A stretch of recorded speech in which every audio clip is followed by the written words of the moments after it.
Bonjour, bienvenue. Nous retrouvons pour parler de la formule du binôme de Newton et puis du théorème qui est la formule du binôme de Newton. Avant de décrire cette formule, il faut qu'on parle de ce qu'on appelle les coefficients binomiaux. Les coefficients binomiaux. Alors, les coefficients binomiaux, ils s'écrivent comme ça. Deux grandes parenthèses, là, comme ça. Un entier naturel P, ici. Un entier naturel N. Donc, P appartient à un grand N. Et N appartient à un grand N. Une autre condition, c'est qu'il faut que P soit inférieur ou égal à grand N. Voilà, ça c'est un coefficient binomial. À quoi il sert et comment on le calcule? Un coefficient binomial, il sert en fait à dénombrer, ou encore on dit compter. Compter quoi? Il sert à dénombrer. Alors je l'écris parce que les termes que je vais utiliser, on va revenir dessus, ils ont une signification particulière. Dénombrer les parties. Donc compter les parties à P éléments d'un ensemble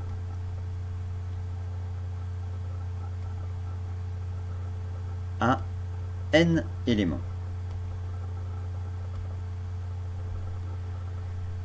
Dans ce que je viens de dire, il y a un terme qui est important, c'est le mot partie. Alors évidemment, dénombrer, compter, mais partie.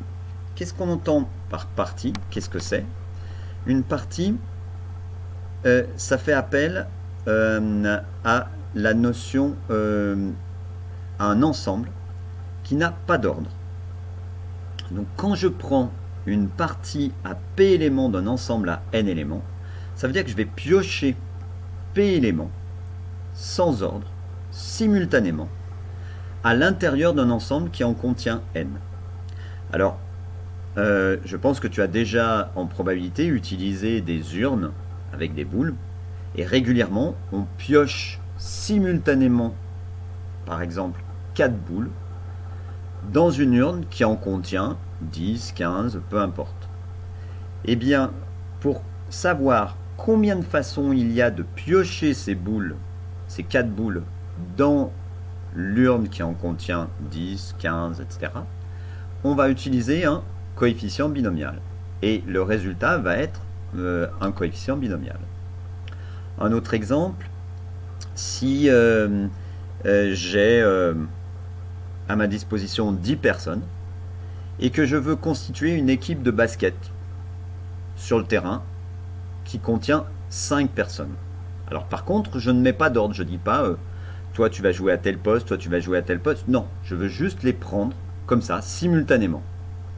Et bien ça aussi, le nombre de façons de prendre ces 5 individus parmi les 10, c'est un coefficient binomial. Ce coefficient binomial, il s'obtient en fait à l'aide du triangle de Pascal. Alors, ils seront étudiés un petit peu plus en détail. Il y a une formule mathématique pour les trouver avec des factoriels. Peut-être que tu n'as pas encore entendu parler des factoriels, mais il y a une formule mathématique et il y a aussi le triangle de Pascal. Je vais un petit peu parler du triangle de Pascal parce qu'on a besoin quand même des coefficients binomiaux pour la formule du binôme de Newton. Donc c'est le mathématicien français du XVIIIe siècle. Il les a redécouverts, ces coefficients binomiaux, qui avaient d'abord été connus en Orient et au Moyen-Orient. Et en fait, le triangle de Pascal, c'est simplement une façon de les présenter pour les calculer plus facilement, et puis pour les visualiser plus facilement. En quoi il consiste? Alors, le voilà, j'ai fait un tableau, pour l'instant ça ne ressemble pas à un triangle. Si je considère le coefficient 0 parmi 0. Ça veut dire quoi? Ça veut dire que je veux prendre 0 élément dans un ensemble qui en contient 0. Combien j'ai de façons? Si j'ai 0 élément et que je ne veux pas en prendre, la seule façon c'est je n'en prends pas. Donc il y a une façon. Donc 0 parmi 0, ça correspond à 1. Dans ce tableau, les P vont correspondre au K. Alors peut-être que c'est peut-être pas judicieux pour moi d'avoir choisi P au départ. Ça serait plutôt K. Hein. Donc c'est les colonnes. Et N, c'est les lignes. Donc 0 parmi 0, il est là. Il fait 1. D'après ce qu'on vient de dire. 0 parmi 1, ça veut dire que j'ai un ensemble à un élément. Bon, j'ai qu'une seule personne, qu'une seule boule,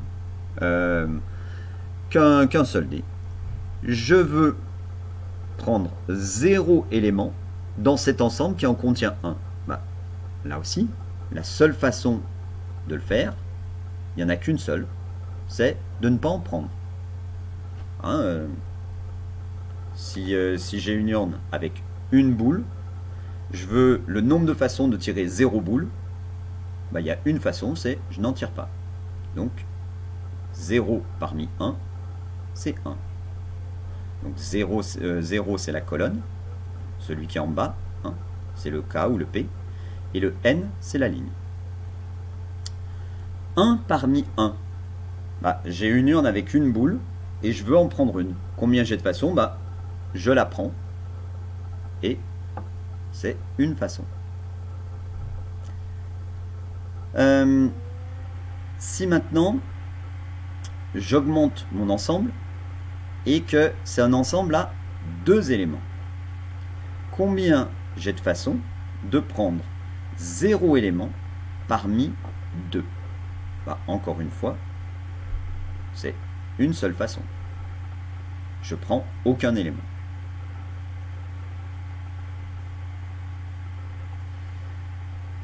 Si maintenant, dans cet ensemble-là, 2 éléments, tiens, je vais le matérialiser par ça, A, B, voilà. J'ai Alice et Bob, mes 2 éléments. Je veux en prendre un parmi ces deux-là. Soit je prends Alice, soit je prends Bob. Donc j'ai 2 façons de prendre un élément parmi 2. Et ici, je vais mettre 2. Si maintenant, je veux dénombrer combien j'ai de façons de prendre 2 éléments parmi 2, combien j'ai de façons de prendre Alice et Bob tous les deux, et mon ensemble est constitué que de Alice et Bob, eh bien, 2. Il n'y a qu'une seule façon de les prendre, c'est les prendre tous les deux. 1. On continue, et puis on va s'arrêter aux coefficients. Hein. On dit, les coefficients, ils se lisent 0 parmi 0, 0 parmi 1. On dit toujours le P ou le K d'abord, et le N après. 2 parmi 2, 2 parmi 3, etc. 0 parmi 3, c'est 1, d'accord? Je ne prends rien du tout dans un ensemble qui en contient 3. Je vais rajouter C. Alors C, voilà. Combien j'ai de façons de prendre un élément parmi 3? Eh bien, un élément parmi 3, soit je prends A, soit je prends B, soit je prends C. Donc j'ai 3 façons. Et ici, je vais mettre 3. Si maintenant je veux prendre 2 éléments parmi 3, alors, sans ordre, hein, je peux prendre AB, d'accord? Je peux prendre AC, d'accord? Je peux prendre BC, et c'est tout. Puisque j'ai dit il n'y a pas d'ordre. Que je prenne AB ou BA, c'est la même chose. Que je prenne AC ou CA, c'est la même chose. Que je prenne BC ou CB, c'est la même chose. Donc j'ai bien 3 façons de prendre 2 éléments parmi 3. Je cherche, voilà. Et enfin, prendre 3 éléments parmi 3, et bien en fait, j'ai qu'une seule façon, c'est de tous les prendre. Donc ça fait 1. On va remarquer quelque chose maintenant. C'est la suivante. Si je cherche le coefficient qui est ici, 1 parmi 4, alors je vais reprendre mon stylo que j'ai perdu, voilà. Si je cherche le coefficient ici, 1 parmi 4, eh bien il me suffit d'ajouter les deux précédents. Donc 1 plus 3, ça fait 4. Alors celui d'avant est facile, c'est toujours 1, parce que prendre 0 élément parmi 4, il n'y a qu'une seule façon, c'est pas en prendre, c'est 1. Ensuite, calculer 2 parmi 4. Eh bien, en fait, on va faire 3 plus 3, 6, et on met le résultat ici. Et ça, c'est le coefficient 2 parmi 4. Pour le coefficient 3 parmi 4 qui est là, 3 plus 1, 4. Et puis enfin, 4 parmi 4, il n'y a qu'une seule façon, c'est tous les prendre. 1. Faisons la cinquième ligne. Donc 0 parmi 5, c'est 1. D'accord? Prendre 0 élément parmi 5, il n'y a qu'une seule façon. Prendre un élément parmi 5. Alors on le sait, mais on peut retrouver. Donc c'est 1 plus 4, 5. Ah, ça correspond bien. C'est donc 0 parmi 4 plus 1 parmi 4 égale 1 parmi 5. Effectivement, prendre un élément parmi 5, c'est les prendre chacun. Je prends A, je prends B, ou je prends C, ou je prends D, ou je prends E. Voilà. 2 parmi 5, ça serait un petit peu plus long. Donc là, on va faire que le triangle de Pascal. 4 plus 6, 10. Donc c'est 1 parmi 4 plus 2 parmi 4 égale 2 parmi 5. 3 parmi 5, c'est 2 parmi 4 plus 3 parmi 4 égale 3 parmi 5. 6 plus 4, 10. 4 plus 1, 5. Et ici, 5 parmi 5, 1. Si on fait la sixième ligne, tu l'as compris, ça va faire 1, 6, 15, 20, 15, 6 et 1. Si on écrit ça maintenant à l'aide d'une formule avec K et N, donc mon coefficient, les deux parenthèses, je veux à la kème colonne N plus unième ligne. Donc je suis par exemple ici. Kème colonne, ça serait la colonne 4. N plus unième ligne, c'est la sixième. À quoi c'est égal? Eh bien c'est égal à donc la colonne 3. Donc la colonne 3, c'est une colonne de moins, donc ça serait K-1. Et à la ligne 5, c'est donc pas N plus 1, mais c'est une ligne de moins, donc c'est N. D'accord? Et à ça, j'ajoute, eh bien le suivant. Le suivant, c'est je suis toujours sur la ligne N, mais par contre au niveau de la colonne, je suis à la même colonne. C'est la même colonne que celle-là, donc K. Donc la formule générale, c'est K parmi N plus 1, c'est K-1 parmi N plus K parmi N. Regardons.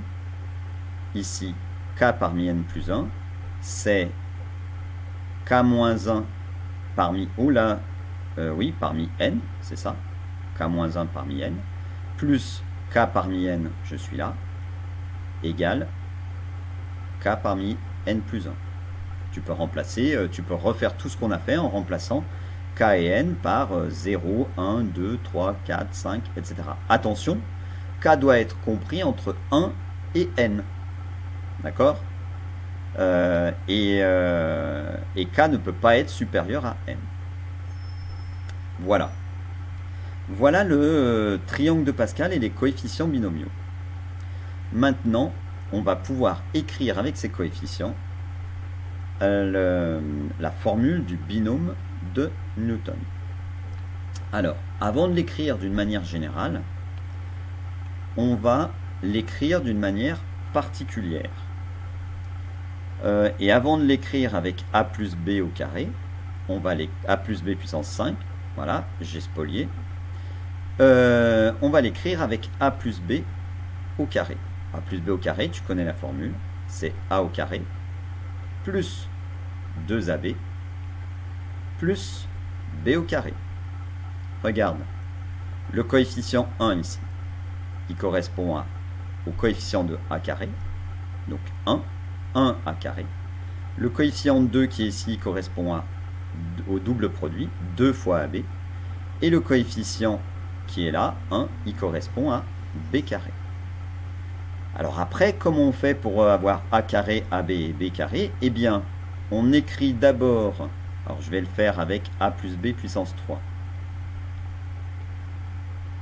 On écrit d'abord A au cube, le plus grand, et B à la puissance 0. Mais B à la puissance 0, c'est pareil que B puissance 1. D'accord? Je vais quand même l'écrire. Puis après, je diminue le degré de A et j'augmente celui de B. Donc ensuite, ça va me faire A carré B puissance 1. B puissance 1, ça fait B. Hein, ici, c'était B puissance 1 finalement. D'accord? Et A puissance 1. Ensuite, je diminue A, j'augmente B, donc ça fait A B au carré. Je diminue encore A, ça fait A puissance 0. Et B, je l'augmente, B au cube. Les coefficients, je lis les coefficients de la troisième ligne, puisque n est égal à 3. Et que les lignes ici, c'est n. Donc ça me fait 1, 3, 3, 1. Reste plus que les signes. Ici, j'ai un signe plus. Donc ça veut dire que a priori, B est positif. Donc là, je vais mettre plus, plus, plus. Si j'avais un signe moins, je pourrais écrire que c'est plus moins B. Et à ce moment-là, moins B à la puissance 1, ça devient moins. Moins B à la puissance 3, ça devient moins. Et les puissances paires restent plus. Donc c'est pour ça on intervertit les signes. On commencerait par plus, moins, etc. Écrivons le A plus B puissance 5 puisqu'on a les coefficients. Alors, ça serait A puissance 5. D'accord? Ensuite, plus le coefficient, c'est 5. Donc 5 A4 B. Plus le coefficient, c'est 10. Donc 10 A3 B2. Le coefficient suivant, c'est à nouveau 10. Donc plus 10 A2 B2. Plus le coefficient suivant, c'est 5 A2 B3. Donc A B4. Plus le coefficient suivant, c'est 1. Donc plus B5. Et puis A puissance 0 qui fait 1. Voilà la formule du binôme de Newton que nous allons maintenant généraliser. Alors, voici comment elle s'écrit. Eh bien, A plus B puissance n, c'est A puissance n. Il faut que je vais mettre quand même les coefficients. Hein. Ça va être mieux. Pour qu'on puisse après l'écrire avec le symbole sigma. Donc c'est 0 parmi n. A puissance n, B puissance 0, plus 1 parmi n, A n-1, B puissance 1, plus 3 petits points. Je vais écrire au milieu. Au milieu, je vais prendre avec K, puisque là, j'ai tout fait avec K. On pourrait mettre P aussi, hein. Ça serait pareil.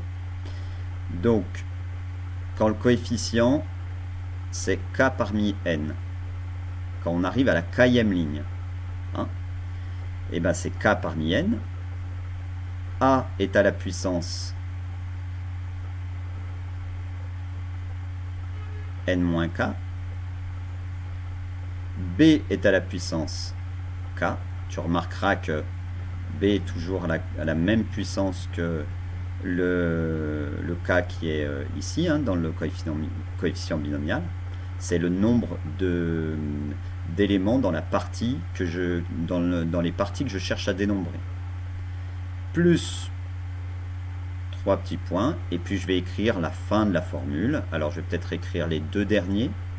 Alors Donc c'est l'avant-dernier, ça va être n-1 à la puissance n, a à la puissance n-1, c'est-à-dire n, d'accord, pardon, 1, d'accord, l'avant-dernier c'est a puissance 1, n moins n-1, ça fait n moins n, ça fait 0, moins 1, ça fait plus 1. B puissance n-1.